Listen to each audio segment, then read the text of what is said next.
Hello, beautiful human. I'm Zach. That is Dan. And today we welcome back in the flesh, in the real form, to the studio, a human being, a former oncology nurse turned arena selling artist whose music is vulnerable. It is powerful. It is a genre in and of itself. He's from Texas, but he's here in California. Right. Say hello to Keshi. Yo! Thank you so much for having me. That's when you put it like that and you spell it out like that, it does kind of sound like a Forrest Gump kind of trajectory. Like I'm here and I'm there and I'm everywhere. But in my head, my life makes sense, you know. But yeah. Your life makes sense, but does the fame and the notoriety and the public, everything that comes with it, is that logical? Is that sensible to you? I don't think that can be sensible to anybody. I think we try as best we can to sort of navigate it. It's definitely like one of the things that is like that sort of price to pay to be able to be in this sort of like job, I guess. I think I take it as best I can, especially because I did have a life as an oncology nurse for a couple of years. I like to think that I have a pretty solid head on my shoulders. I like to think I know what's real and what's not, you know? So yeah, I try to keep it as separated as I possibly can. But yeah. But you never did this with the mission of you. I mean, what was your initial mission, right? Because you're anonymously releasing records on SoundCloud. Right. That is how it started. It's funny. I think I always wanted to be a musician, you know? It's a story as old as time. Like, you know, I was about to graduate high school, had no idea what I was going to do with my life, and wanted to go to music school. Parents said no, and they're just trying to look out for me and, you know, plot my life in a direction that feels safe and secure. Like, so that was their idea of success for me. I think I just wanted to do what I wanted to do. I'm so bad at following curriculums, and my attention span dwindles when it's regarding things that I don't immediately like want to do. Like I have trouble focusing when I'm reading. Like I'm a terrible reader, except for when it comes to like audio engineering.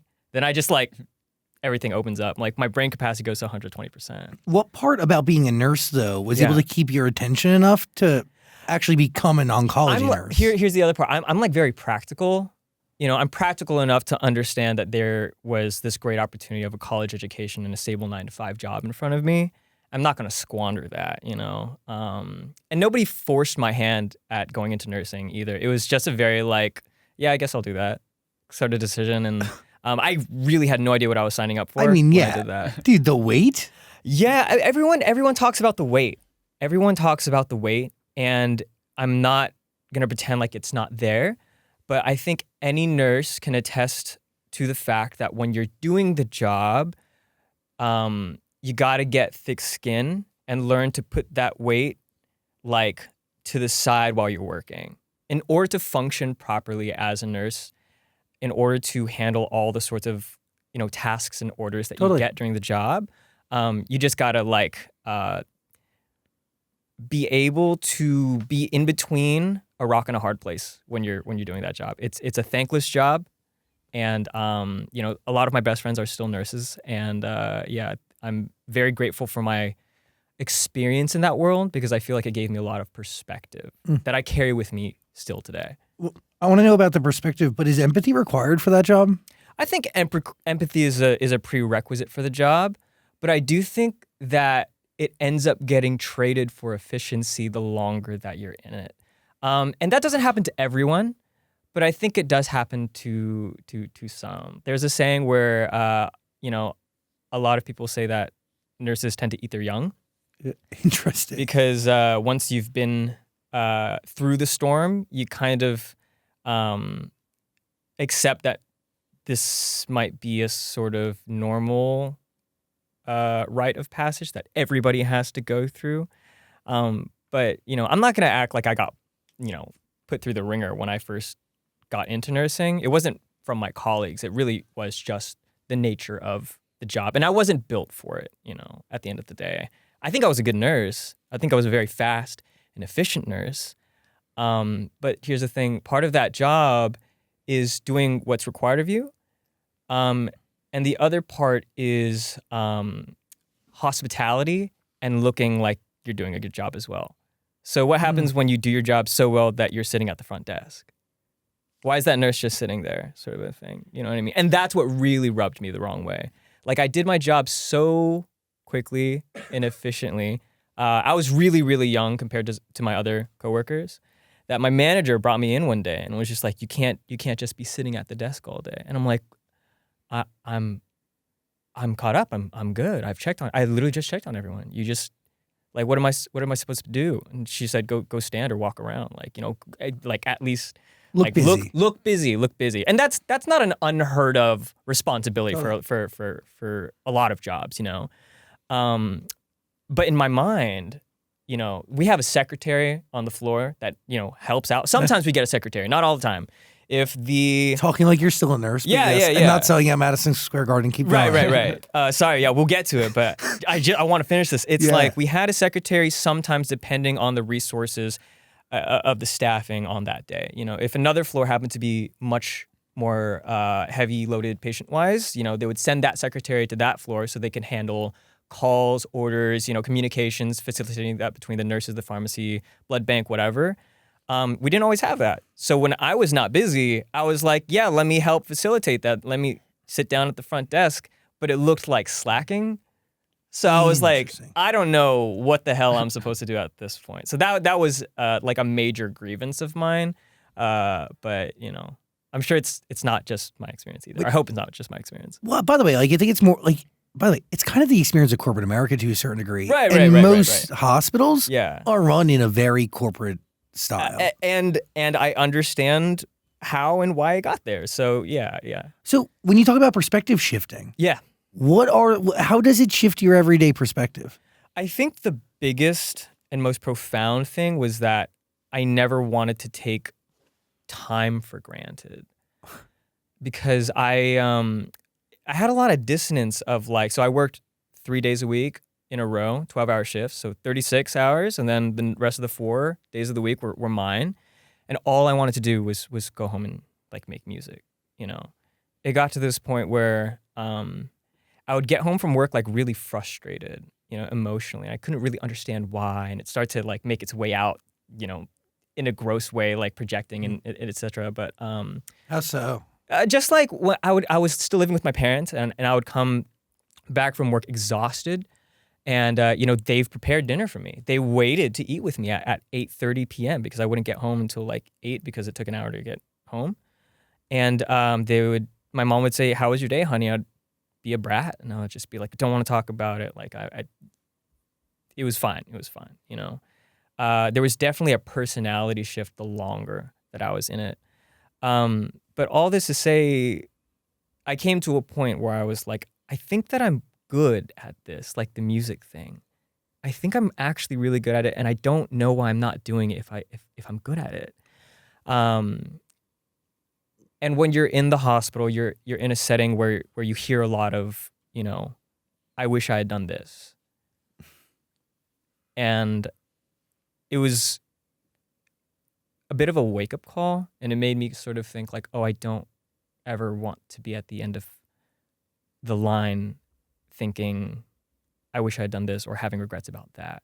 I'm like, I'm only this age once. I only have this time now. Let me just try. And if I fail, whatever. Like, you can go back? Yeah, I can go back. I can go back. You don't have to, like, burn the bridge completely, which I did, because my license expired within the year. After a year of not working, your license expires, and you would have to go back and take the certification exam again. And I remember when I first left, my mom got something in the mail sent back to her place, and she was like, "Hey, honey, like I got this thing in the mail telling you, reminding you to renew your license. Do you want to do that just in case, like, you want?" I was like, nope. So 2 questions. Yeah. You talked about being good enough to do it. What are the signs that you saw? This is gonna sound like there was an arrogance for sure, in the sense that, like, I felt very strongly I knew where music was going, and I knew that nobody was doing the thing that I was doing at that time. Which is, I mean, well, you describe your music in some cases as like the original stuff being sad boy. Yeah, no, absolutely. And I would say that where I found my sort of niche was in the fact that I was starting out in this lo-fi world where, I think that sort of production is very accessible and pretty straightforward. Sample drums with like a low pass filter, 808s, but no vocals ever, right? Because everybody was more focused on creating like a J Dilla type beat or like whatever, or flipping a Ghibli sampler, It's the vibe. Yeah. And then I realized that I was the only one who was equipped with the sort of singer-songwriter background because I was such a John Mayer nerd throughout my childhood that I was like, wait, am I the only person putting my own vocals on this?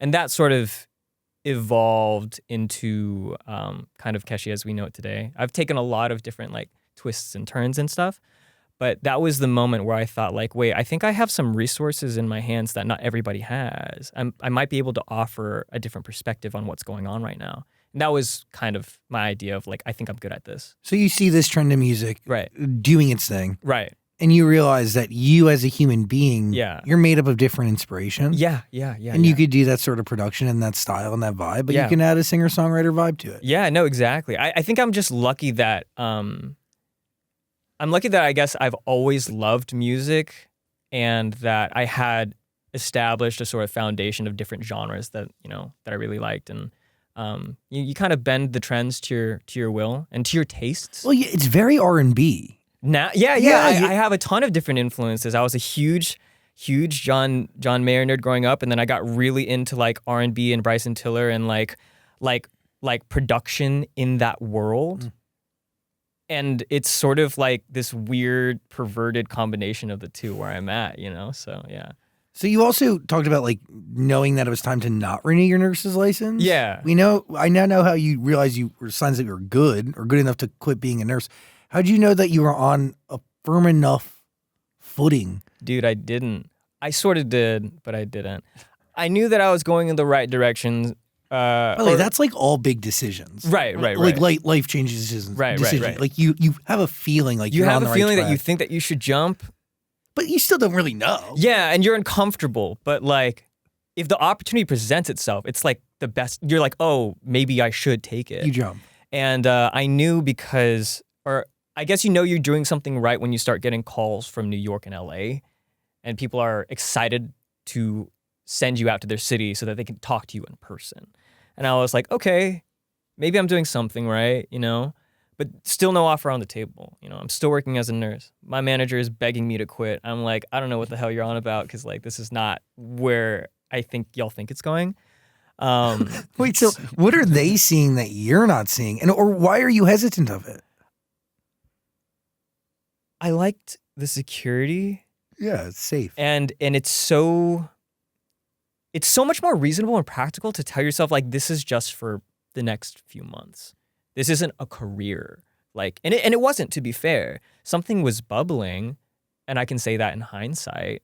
But there was no guarantee of anything working. And it's really scary, And you're still anonymous at this time.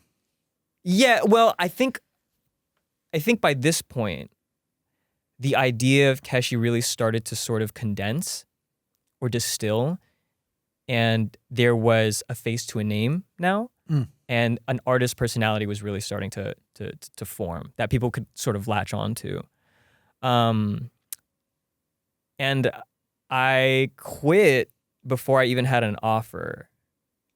So I basically had resigned after a particularly bad day at work, without anything on the table. And then the next day I flew to New York and I signed to Island. And that was kind of like how I got very, very, the timing was serendipitous, I guess. Now, is this around you quitting or not going back and renewing your license? This is around me actually quitting. Wow. Now, after I had quit, a couple months had passed and my mom was like, hey, you should keep the door open. And I was like, yeah, I'll do it. And I didn't actually, what I mean? Anything to assuade her because she's still freaking out about what's going on. She has no idea what's going on. You know what I mean? What do you mean? Like you don't take her to Madison Square Garden? Oh, I'm gonna take her to the Garden, absolutely. Yeah, but you've also done Radio City. You've done crazy venues. No, they're on the same page now. But I mean, like back then, when I had signed, she was like, or when I was taking those flights to New York for the first time. That's scary stuff. They were like, who's trying to abduct you and sell you? Who's trying to sell you on this dream? You know, there is a rhyme and reason to this world. It's just not super apparent to everyone, you know, and I think there's like a reason for that too. But yeah, you talk about the idea of Keshi. The idea of Keshi. Yeah, like you mentioned it, like this separate thing of you, and your name is Casey. Right, my name is Casey. Yeah, you are not Keshi. I sort of am, and I'm sort of not. Like right now, I'm Keshi. Right. I would say that it's like it's kind of like putting on the suit and the briefcase and going into work a little bit sometimes. I would say that. Like, it's a really distilled part of my emotions, and that doesn't mean that it's always like just or like, you know, like correct in any way. Like, if there are ever songs that come out and someone hears the lyrics and they're like, oh, like that idea sounds a little toxic. Well, like that's okay. It's art, you know, like that's kind of the point. It's my outlet to like let those sorts of like emotions out. But yeah, the name Keshi comes from like I have a childhood friend. They are Japanese, and I grew up with her and her parents, and whenever they called me Casey, they would call me Keshi. So that's where the name Keshi came from. And it was supposed to be nothing more than just a SoundCloud username, but here we are today. At what point in this journey do you separate the two? Or make it like a concerted effort to have there be some disassociation? I've always kept them very separate, and I've always, even from the very beginning, you're reminding me that anytime I did an interview about it, I always spoke about Keshi like it was a different like person or thing entirely. It's kind of my method of drawing a line in the sand for my privacy's sake. You know, these are the things I like to share as Keshi, and anything that I don't, that's for me. That's for my personal life. And I think privacy is really sacred. I think having something that you want to protect and not share is important, you know, which is really kind of backwards, especially right now, where being accessible is sort of like gold.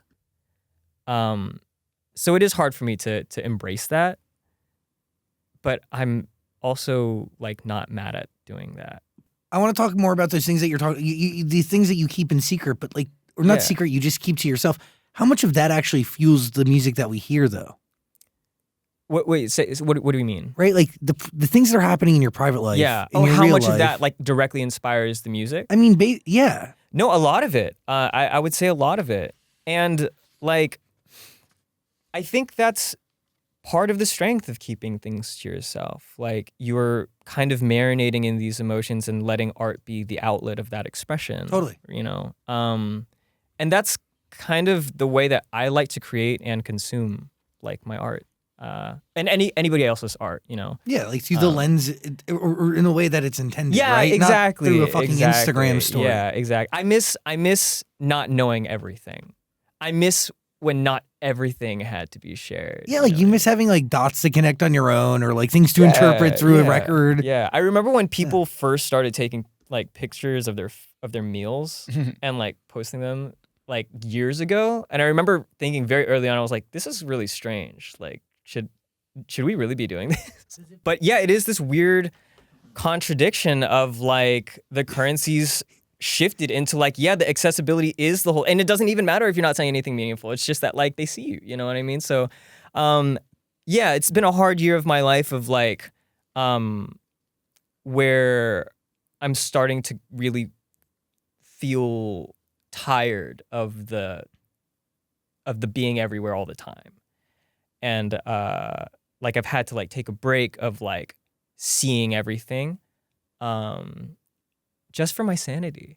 Well, how important is it to still be living in Texas? Does that add to like the keep you sane? Yeah. That's also another very physical reminder of like, to me, what is real and what is not real. Where the line in the sand is a very like, California's here, New York is here, Texas is here, Asia's on that side, Europe's on that side.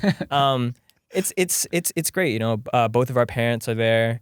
Like a lot of my childhood friends are there. It keeps me very grounded. And also like I love coming to LA to like, you know, have the few sessions that I do and everything. But like we just spoke about, like I've finally built like a real proper home recording studio in Texas. There. And like I don't depend on anyone to make art. That's all that I've ever wanted, to be fully independent in my ability to create and express myself. And I've always had that ability, but now I like really have the yeah, you have the resources. Oh yeah, like, absolutely. You want for nothing. No, yeah, absolutely. Like I like scroll and I look at cars like to buy, and I'm like, do I really want this? Do I really need this? And I'm always like, no, this is a ton of vintage recording gear that I could be getting instead. So that is my splurge. It's the whole recording studio and all of the sorts of gear that I got. Great splurge. It's giving big tax write-off. Yeah. And it's giving, I don't know, new art. Yeah. More revenue generating opportunities through expression. Yeah. It's just I'm investing in myself, right? You can think of it that way. But no, it's more of the idea that like, you know, I used to have to like make sure that the house was completely silent. Any producer starting out knows the feeling of turning off their AC so that the AC is not in the recording, or like the car check where you've made a demo and you immediately go into your car to get a pair of reference monitors through the car speakers because you can't trust your room and you can't trust your own like monitors, I guess. But now like I hear the truth in this room. It's like so focused. Like it's so perfect. You like, hear the truth. You hear the truth. And that's the whole thing about like, you know, getting a great mix is being able to hear everything clearly, you know? So can you explain, like, okay. Yeah, it was a very scary trigger to pull when I saw that like amount. And I was like, I want to make music forever. I want to be able to like do it whenever I want. I'm so insular in my process, right? I need all of the toys that are mine. Like I don't want to go into a recording studio and use, you know, instruments that have been passed around. And like I don't live, like Houston has some recording studios, but they're like they don't have the things that I want to work with. Totally. You know? I've got like samplers, synthesizers, guitars, bass. I have a viola. Like I have an upright piano. I love I like the specific microphones that I chose for those and the specific preamps and compressors that I chose for those. You know, like I want to be able to use these in the specific order that I had it in. And like there's no other place that I can spend 24 hours in a row just chipping away at something in the cave.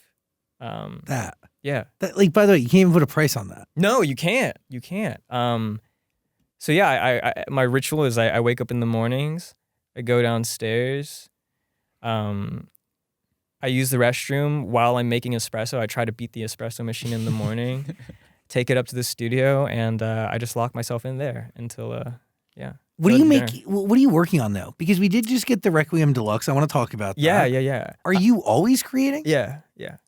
So do you enter eras and create around that, or are you just creating and then it just takes form? Well, you know, I learned so many things, so many different things in all of my different like album processes, you know.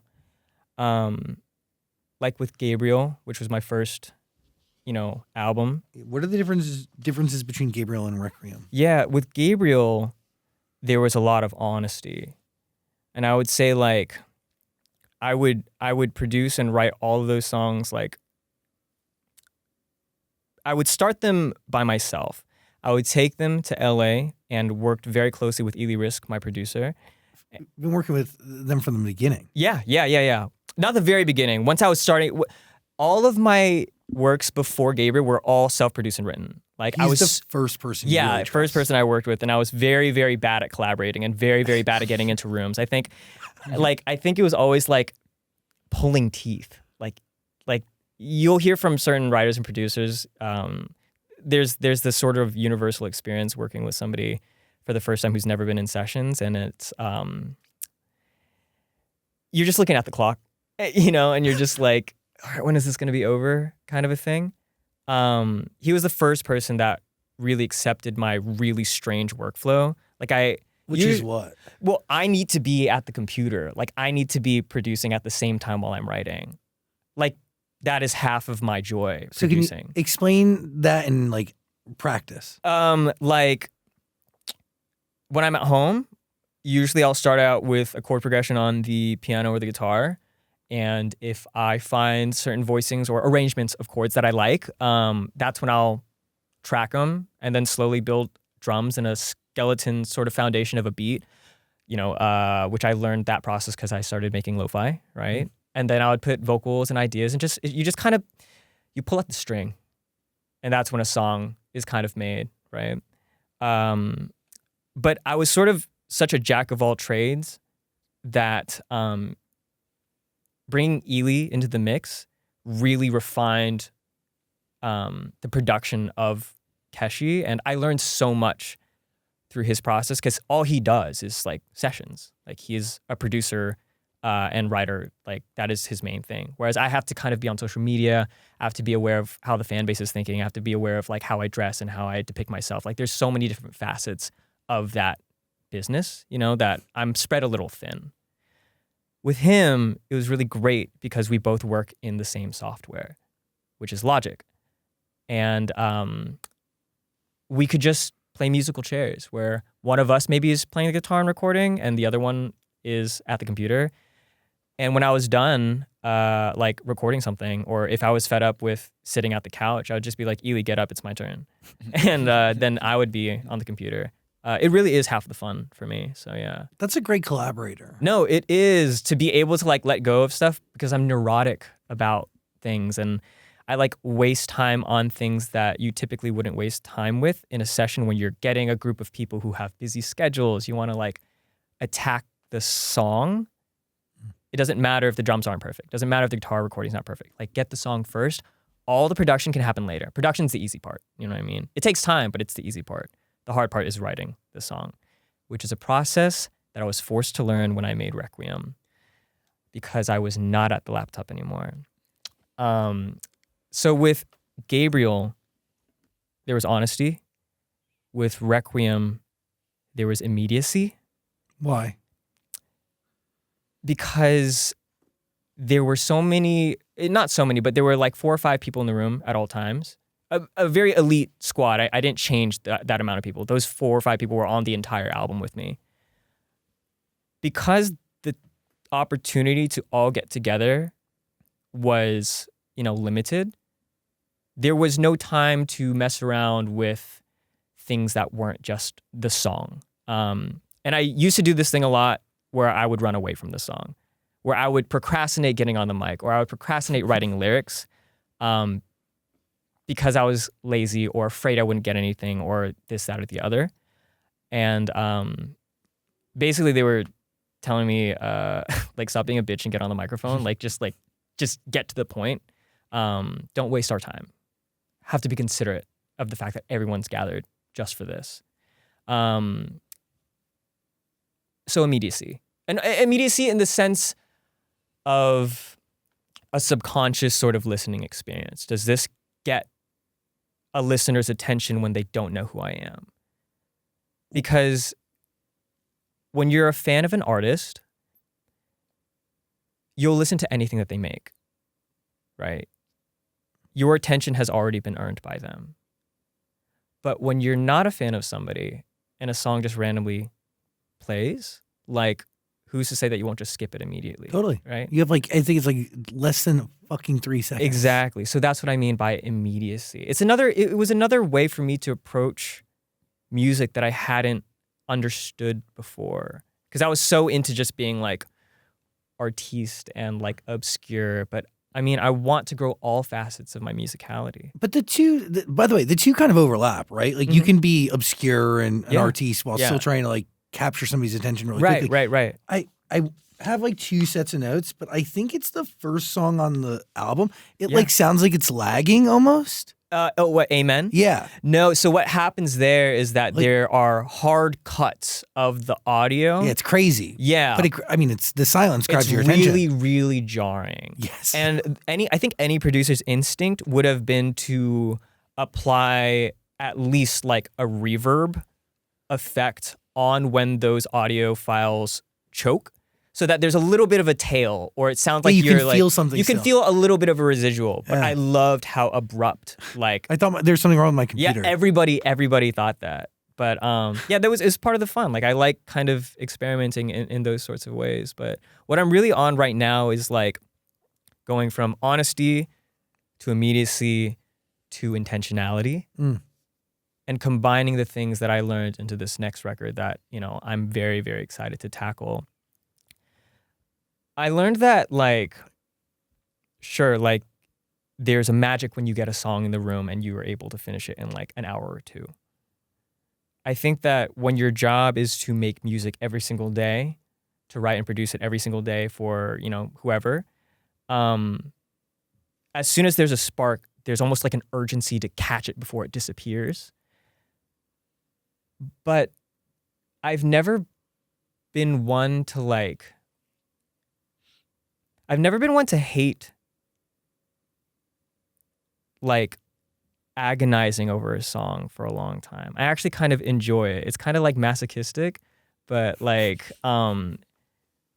yeah, I think sometimes good music is allowed to take a very long time. I can tell you, like, dude, there's different artists have their different flows. Yeah. But somebody like Sia will literally not release an album until Yeah. she believes every song on the album is a single. Yeah. People like Bruno Mars will work on records for quite literally years. Yeah, Like, yeah. it's very common where Yeah. people will like, it is a long drawn out process, Yeah, whether it yeah. needs to be or not. Yeah. I think great songs can happen immediately. I think great songs can also happen after like 2 years of chipping away at something. Yeah. One of them is not better than the other. And yeah, that's all I'm saying is that I'm excited to like really take my time and make sure that every little piece really is right. Why was immediacy the energy for the last body of work? Like, why did you put all those writers in that room? It was because so they were actually more producers than writers. It was actually basically a group. Is that not your hell? Like, that's just more people on the computer. It is, and here's what I learned with Requiem, right? I was away from the laptop now, and I had to make music with my ears and not my eyes. And that's when I entered like monk mode and I really started to understand things like pocket and groove and feel. Like my vocal performance was now the most important thing rather than whether I faded tracks perfectly because I have OCD. You could know what I focus mean? on other shit. Yeah, I could. It freed up, like it. I say freed up, but I was ripped away from the computer, like quite frankly. But it freed up my capacity to really think about music in a way that wasn't tactile. And I think that is an important exercise that like any musician should figure out. I think so many of us now are sort of like producers, singer-songwriters, like engineers, like all because the way that we make music now is so accessible. We have to kind of learn all of these things, but it does take us away from remembering that music is something that is heard and not like felt with your hands. You have to close your eyes sometimes and just like, is the volume perfectly at negative 7.0 dB, or does that even matter? Like, you know what I mean? Just like close your eyes and adjust it until it feels right. You know, it doesn't matter if you're like messing with the EQ and maybe the EQ looks crazy. Does it sound okay? Like that's all that matters. On another shift, Yes. from sonics mattering Yeah. to like actual titles and words. Yeah. Why Requiem? Why was that a fitting title for those songs? So there was a collaborator that I had on the Gabriel record that was such a huge champion of me when he had like no right being. I struggle a lot with like self-doubt and everything. So I guess that's a little bit of a chip on my shoulder, but his enthusiasm was like it made zero sense to me. And he really believed in me when nobody else did. In an industry where like, I think like where maybe I wasn't expected to be thriving in. And he was just such an amazing cheerleader, and he passed away after we released Gabriel. And I so wished that he could have seen the fruits of our labor.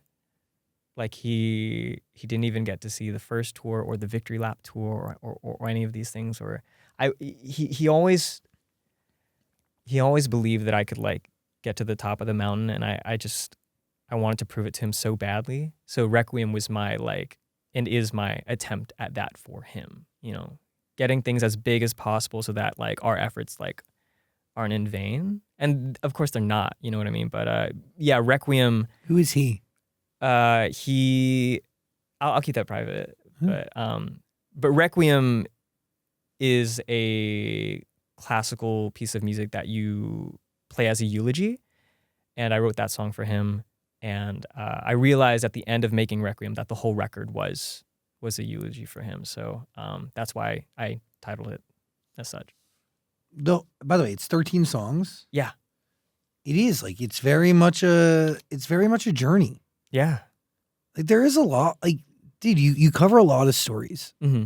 There's some romance in here. For sure. There's a lot of Y2K pop energy. I love sure. Night. For sure. Oh, thank you. Texas is great. Thank you. I wrote Texas on a typewriter. Really? Yeah. Like I said, I'm a big John Mayer nerd, and like I would see all these interviews where he's like, you know, talking about how he loved his typewriter for this era of his life where he was making like a more folk directed sort of record. And I was like, oh, I like that idea. Let me try getting one. So like I still type on it to this day if I ever get kind of stale, and I'll just like, you know, I remember him saying in the interview that like there's no spell check or autocorrect or anything. So there's no one to tell you that the ideas that you're putting forth don't make any sense. Like it's just stream of consciousness in a machine. So yeah. That's interesting. Yeah. That is one of the things we're losing, right? Because even when you type a fucking email, like they're giving you a suggested way to revise it and rewrite I'll send it. texts with like 10 words at the end that I did not intend to be in there, you know, because it just like does it automatically. I like that. Yeah. You know, there's no room for this like error that can turn into something so much bigger. Right. Damn. Can we talk about how you basically start the album with Amen, and the lyrics are, I don't pray to God, that's a weakness. I've been playing God in arenas. Right. There's there were like quite a few people that were like upset about that line. Which one? Both of them? The first one in particular, because it sounds like sacrilegious. But like that's where we talk about like Keshi as like an art form, and like how I'm purposely trying to display this sort of like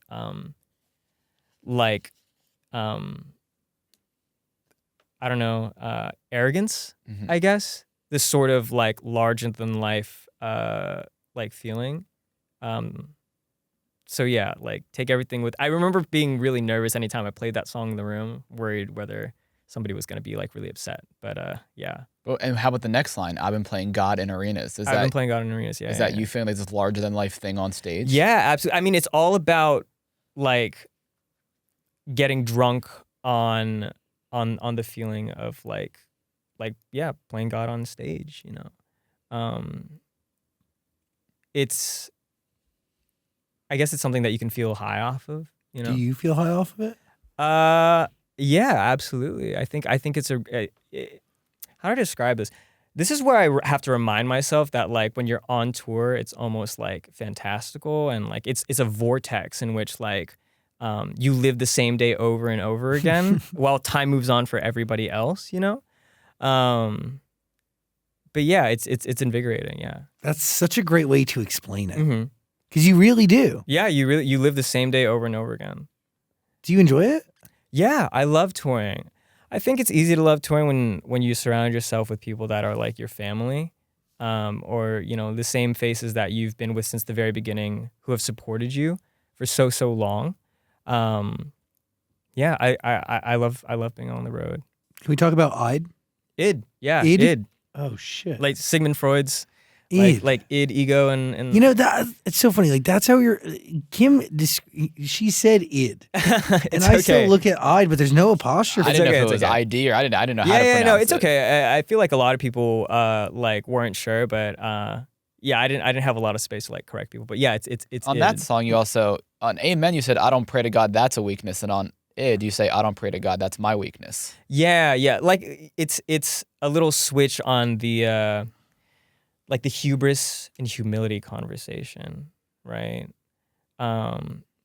I've always wrangled with this idea of like maybe all these things that I'm doing to become like the biggest thing, or like to jockey for real estate in people's minds and everything, that maybe it's not like the healthiest thing.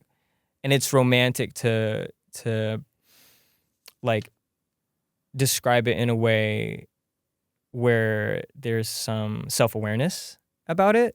And it's so funny because like, you know, almost a year after Requiem's been released now, you realize that like, rather than it being fantasy, it really is kind of the truth. And it's kind of like writing out your true feelings before you know that they're your true feelings in a weird way.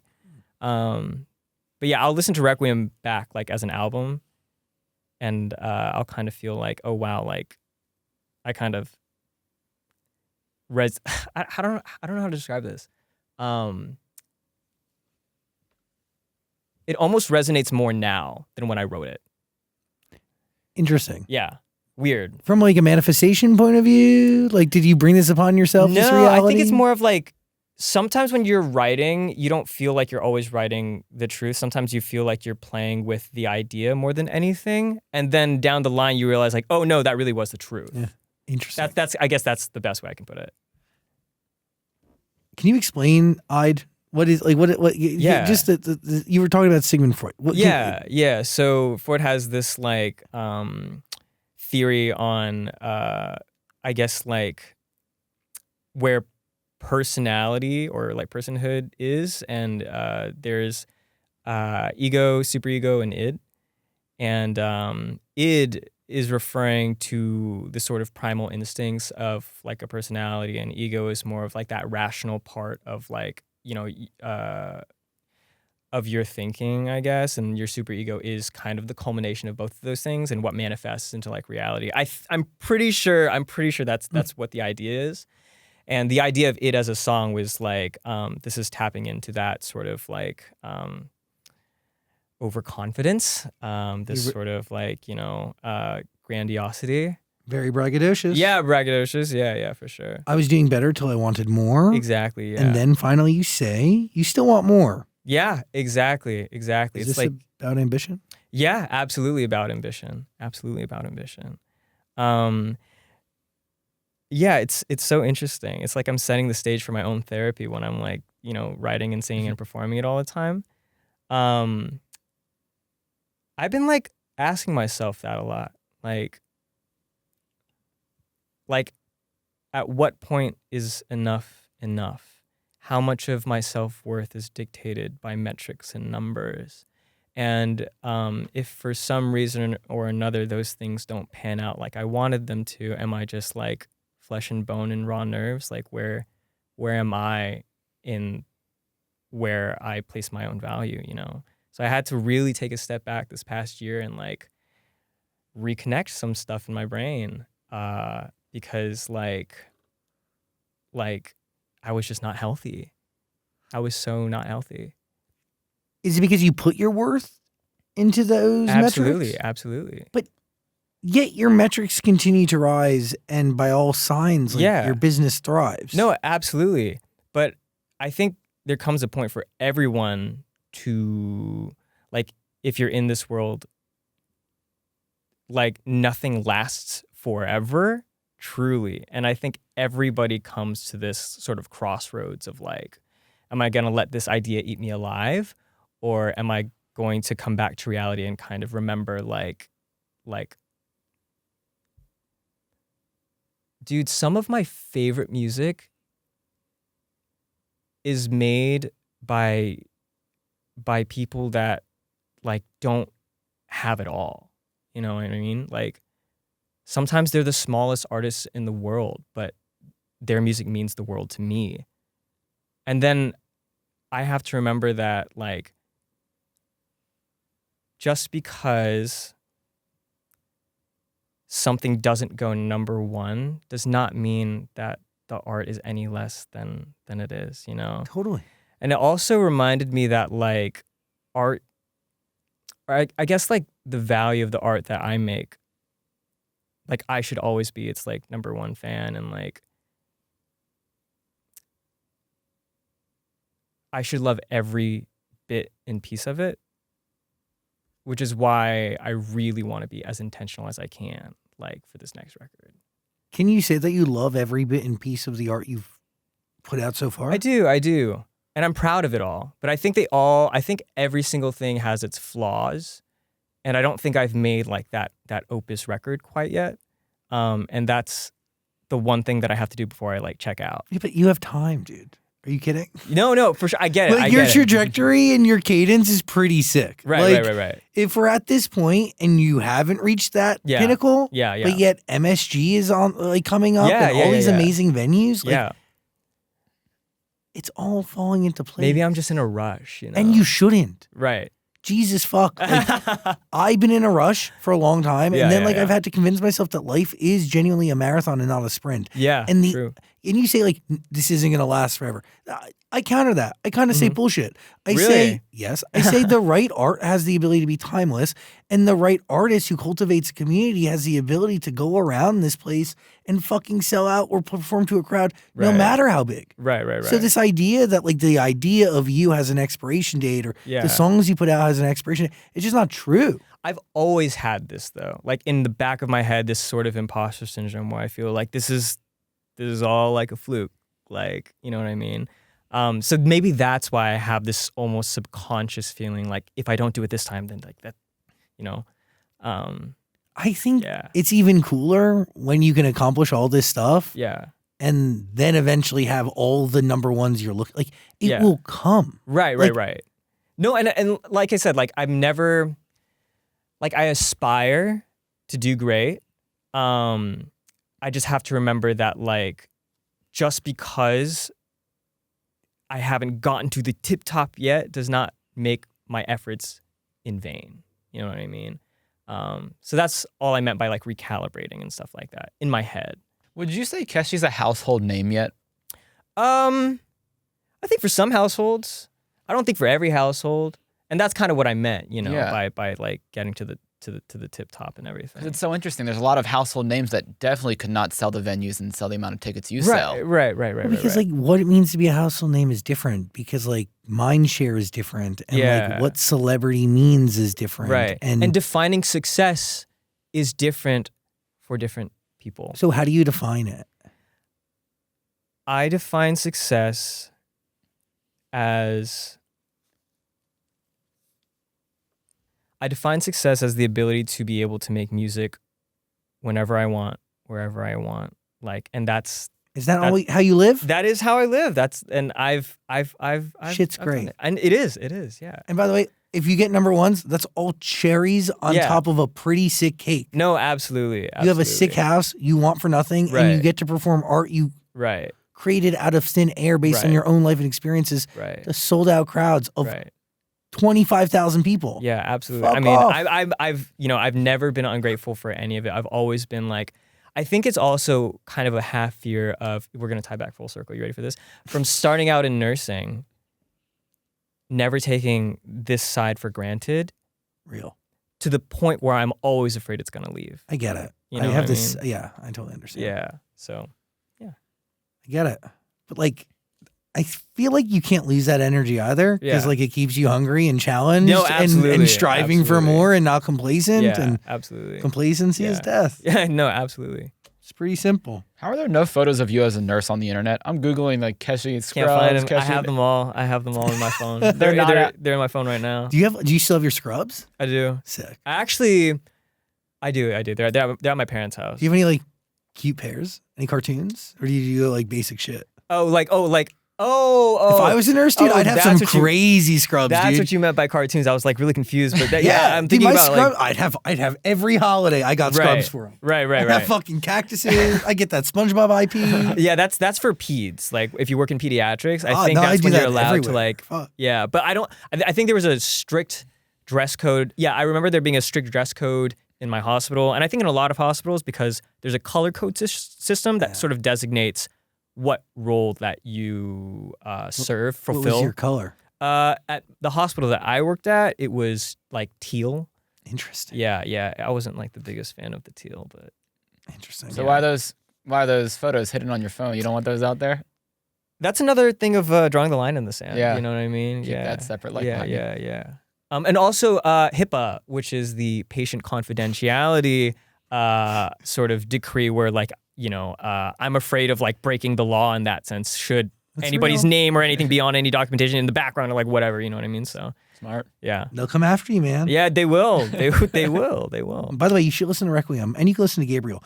Which, by the way, the title of Gabriel is it's really genius in my humble opinion. Thank you. It's the name of your one day, hopefully, future child. Yeah, it's funny because we're talking about names, like, or when you're with your partner, and you throw that idea around sometimes, and like Gabriel's like not actually on the list, but it was more about romanticizing the idea of that, like then one day. Through that, you tell the story of like family and love. It's it's very cool. Yeah, thank you. You should listen to the body work. You should listen to both of them. They're waiting for you. Please, thank They're you. on Amazon Music. Link below. So you're not going to name your kid Gabriel. TBD. Just depends on how we feel. I feel like, you ever hear this from new parents where like, my music director and keyboardist, he just had his first baby. Whoa. And anybody who's had their first usually says something along the lines of like their brain chemistry like changes when they hold them for the first time. They just like want to cry out of like happiness and stuff. I'm so curious as to like what that's like. Do either of y'all have No. kids? Okay. Kim, did it change your brain chemistry? What was your deal? You feel it immediately? She says yes, 100%. But did it change immediately? Did you feel it in the moment? The first second you held Dash, moments after she was born into this world. Yeah. She felt it, but She it doesn't felt happen it. that way for everybody. Okay. Interesting. It is a scientific thing. It's biological. Yeah, no, I think that it is. I'm just But it definitely doesn't happen that way for everybody. Right, My right. sister's ex was definitely hitting his like weed pen in the corner of the delivery room. So whatever was supposed to be happening biologically there was definitely disrupted by outside chemicals. I don't condone that kind of behavior, but I had this knee-jerk reaction that almost came out of my heart. I was about to be like, hell yeah. And I literally stifled it, and you could probably see it on the camera. I was about to say. She's in like 8 hours of like delivery and he's there toking his Terrible. So real. Yeah. Can we do some quick fire questions? Please, yeah. What's your biggest fear? Being alone. Real. Favorite sensation? Nicotine. Interesting. But I've stopped smoking for like 2 or 3 years now, like off the vape and off the cigs and everything. So how are you getting nicotine? I don't. Oh, so that's It's like I said, this is rapid fire, so it's not actually my favoriteest sensation in the world, but it's like the first thing I thought of that I miss. I guess I miss it. Have you Sometimes replaced- Zach doesn't understand. No, rapid I fire. haven't. I know. I don't understand rapid fire, and I want to ask follow-ups. Wait, so have you replaced nicotine with anything? No. Here, let me adjust my answer because this gives some insight into the reason why I quit. Like, my favorite sensation in the world is singing. Like my voice, like I feel like a songbird sometimes when I'm at home. Like I love to be able to just hit crazy falsettos or like little runs as I'm doing things throughout the day, like in the house. Can't do that with nicotine. And I couldn't. Yeah, I lost. Well, here's what happened. I had injured my voice, maybe like a couple of years ago, and the smoking definitely did not help the healing process. And it had sort of sorted itself out, got back on it, voice went away again, and I was like, okay, I have to really be honest with myself here in terms of like what actually like makes me happy, and it really is just to be able to like sing freely, without any obstruction or anything. Yeah, I know the nicotine thing doesn't make sense to a lot of people. No. It really Are you is kidding? just, First it's of all, simply just like if you need to take a little bit of the edge off and you don't want to be completely like, fucked up drunk or high or anything else. Like I can keep on working while like. It's so funny that you say it doesn't make sense, but we have a society built on people addicted to No, nicotine. I just know that there are a lot of people that feel very strongly about like why the hell would you do that, But I think it manifests out of like stress and like needing Totally. something to reach for when you want to escape a little bit of it. Yeah, But me and weed. I totally get it, brother. Okay, album you'll never get sick of listening to. Continuum. Most formative non-musical influence. Most formative non-musical influence. I would have to say my nursing career. Yeah. Right answer. Biggest lesson you've learned in the past 5 years? I'm not always right. There was a song that we made for Requiem called Soft Spot that is by far It's the biggest hit. the biggest song off of the record. When we first made it, I was very nervous that it was going to be too sweet of a song compared to the rest of my discography. And, there was, if I had really put my foot down, like there was a potential reality where it didn't come out. What did you not like about it? I think it was, my tastes just hadn't caught up to the song yet, And one of the big lessons I learned when making Requiem, and especially, Soft Spot, big case in point, just because that you don't like something in the moment does not mean that you shouldn't finish making it. Which sounds kind of meta, but sometimes like artists are just conduits for Something bigger. for something to come out of them, like Yes. art wise. That sounds very Rick Rubin like esque, you know what I mean? Are you kidding? Yeah, that's like the whole like thing, right? People have very real, yes. Yeah. We talk about it all the time. Yeah. And the truth is, like, you don't even know what you're making until it's done. Right. You have to look back at it to Right. understand it, because if you think you're going Right. to understand in the moment, Yeah. you're fool. Like, you're the fool. Yeah. And it is now my favorite song to play on stage. It is one of my favorites to go back and listen to. And the truth is that I just really didn't understand the concept of like pocket and feel, and that's something that song really has and embraces. And now that that dimension of music is unlocked in my brain, it's something that I can really strive to achieve for the next record. moving Totally. forward. You learned a bunch of new shit. Dude, absolutely. Yeah. That's amazing. Knowledge. Most painful tattoo. Oh my God. So I have both of my here. Isn't your one sleeve newer than the other? Yeah. My left arm is newer than Damn. my right arm, but That is. when it gets to like Awesome. the inner armpit, like Oof. over here, you just like see stars. Is that why you like- tapped out on that one? No, I didn't. It's as in like down here where you kind of see the crease. Like I just feel like my nerve endings there were just so sensitive. Everyone complains about like the elbow, but no, the elbow was not too bad for me. They are beautiful, though. Thank you. How long do they take to get done each arm? It's 4 hours per session, because any longer than that and you start to swell and the art starts to suffer. And I believe that I had 6 sessions per arm. So Whoa. 24 hours per arm, so 48 hours Whoa. total, which I think is kind of average for the time. But yeah, I got them both done in Tokyo. My artist's name is Wakatomo, and he's been so gracious to me, and he's known me for years now. So Is that a style you always liked, or is it inspired by John Mayer? yeah, Yeah. yeah, you got it. Yeah, I saw, exactly. Yeah, just a huge nerd. What's your greatest extravagance? My greatest extravagance is the recording studio that I just built.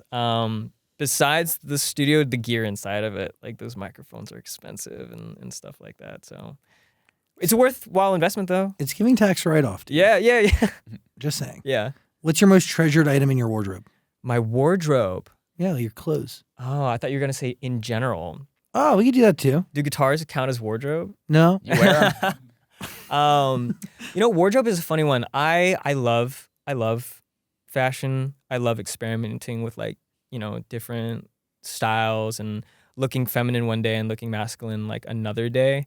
But I know that style is so quick to evolve that I don't really latch on too much to clothing.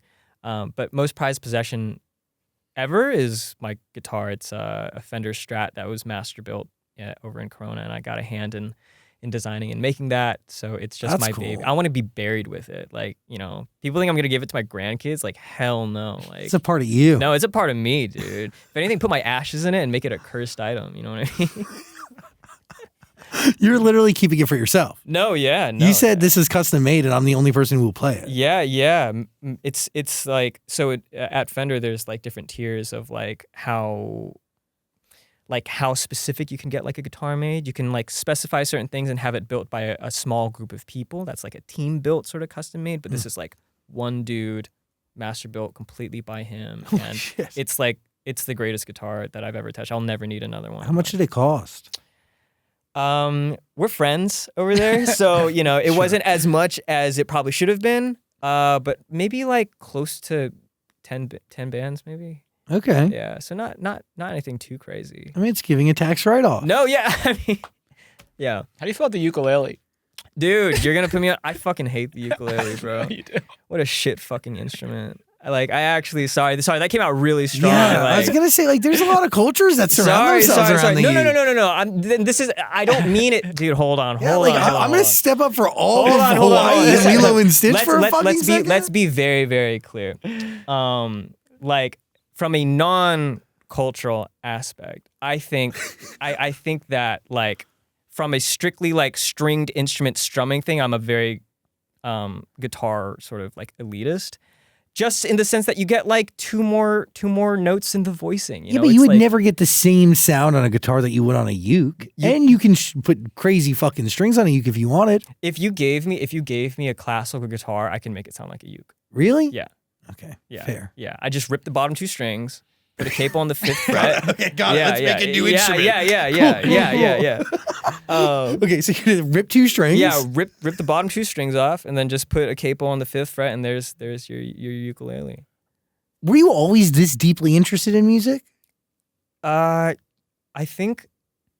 guess so. I guess it was like a snowball effect. Like y'all can probably tell I'm like hyper fixated and like kind of neurotic about like how I think. Yeah, about, you definitely feel like the guy who just like studies shit on the internet. Yeah, all day. yeah. I kind of get lost in the sauce about it, but yeah. Sorry, that was really harsh to any ukulele players. I'm sorry. Like I didn't mean to come off that strong. Like, well, is your passion derived from OCD? dude, I've never been diagnosed with ADHD or OCD. But I do really strongly feel like I have like those sorts of tendencies.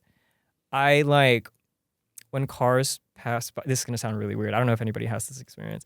When cars pass by the car that I'm in, right? Mm-hmm. As soon as that car is parallel to my car, let's say it's driving past me, I have to clack my teeth and blink at the same time. Yeah, that's definitely something. What? But it's not. You do that every time? Every time. While you're driving? Not when if I'm a passenger in the back and I'm looking out the window. You know what I mean? If the car's in front, it's going to be in front. I'm talking about the moment it passes my car and I see the perfect silhouette of the side profile of the car. I have to clack my teeth and blink. What else do you do like that? When I'm thinking about music, right, in a major scale, there's like 7 notes. So ba ba ba ba ba, right? Like I have like moments in my teeth where I don't know how to describe this. I played violin. So is it all connected to your teeth? I guess so. Like, yeah, I've never talked about this before. So I'm a little embarrassed, but yeah, like I'll play like the violin with my mouth. Like I'll even like vibrato and shit, like to shake it and everything. It's just how I think about music in weird ways. I don't think it I think it has a slight influence on how I create, but I don't think it motivates creation at all. Do y'all have those? Or am I definitely don't clack my teeth like that. Yeah, it's a little strange, I the guess. teeth thing is like, I want to know where it's connected to. Do you have braces growing up? No. I had Invisalign when I was in college. My teeth weren't that like, misaligned or anything. You grind your teeth? I'm sorry? You grind your teeth? Not very much, not any more than the normal person. But I do think that like, for example, when I'm making music and I'm mixing volumes and everything, this is where the being away from the laptop was a good thing. I like all of my volumes being at like perfect decimal points, so like 7.0 or like 8 points, which is like kind of sacrilegious when you're supposed to be using your ears, but I just have to do other things to compensate so that it's like perfect. Yeah, you definitely have something, man. Yeah, we all got something though. Oh, right? we don't. Yeah. Yes. Yeah. Do you go to therapy? I should. No pressure. I really thought about it. There was a point in time this past year where I was like, I think I really need to do it. And I wrote out the storm. And like I said, I think I have a pretty solid head on my shoulders and I'm able to kind of like, address what's bugging me really quickly. But that doesn't mean that I shouldn't find somebody to talk to. It's just that with all the things that are going on in my life, it's easy to find ways to procrastinate it. Totally. Yeah. And the right person to talk to, right? Right. Not every therapist is the right one. Right. What storm were you going through? That sort of rewiring that I had to do to disconnect self-worth from any sort of metric, like, that sort of thing. Totally. And I'm sure that's like actually quite like a universal experience. Just being tired from social media in general, because I've been doing it for like 6-ish years now. I was always curious about when my stamina was gonna start to when I was gonna start to feel my stamina, and it was this year. Probably at a peak too. Yeah, and it's the way that you stay in tune and in touch with your fan base, So when paying attention starts to hurt you, you have no choice but to kind of take a little bit of a step back. But I'm learning to have a healthy balance with it now, which is all I can ask for. That is like pretty much everything in this life. Yeah. Moderation. Yeah, absolutely. Balance is key. Yeah. Daniel? Yeah, moderation when it comes to drinking whiskey.